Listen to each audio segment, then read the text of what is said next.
Good evening. The Indian equity markets ended the day with healthy gains, starting off the week on a high after the US leaders announced they had reached an agreement to raise the nation's borrowing limit and avert a default. Markets in Asia and Europe welcomed the relief from the US on the critical issue of debt limit. However, after opening on a strong footing, market sentiment took a bit of jolt after the manufacturing PMI decelerated and the chairman of the Prime Minister's Economic Advisory Council warned about a possible fiscal slippage. The BSE Sensex added 117 points to close at 18,314 and the NSE Nifty gained 35 points to close at 5,516. Except Tata Steel, Wellcop and NMDC, all the components of the BSE Metal Index ended with losses. In fact, BSE Metal Index touched a 52-week low, hurt by steep losses in Jindal Group of shares.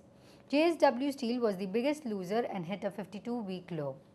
The Supreme Court last week announced a ban on the iron ore mining in Bellary and Karnataka Lokyuktas. Reports further indicated a few top companies for alleged malpractices in mining and exports of iron ore from the southern state. Among other major laggards were FMCG and consumer durable stocks.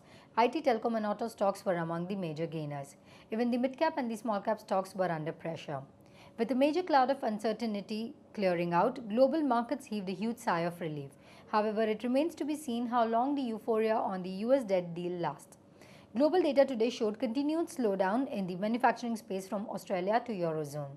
Lots of global data points will be on the investors' radar later in the week, as well as aside from policy meeting of central banks in Japan, UK, European Union and Australia. For the Indian markets, the catalyst will be the corporate earnings and the parliament proceedings during the monsoon session. Any meaningful progress on any crucial reform-oriented bills will be sentimentally positive for the markets. Thank you. Wish you have a great evening ahead.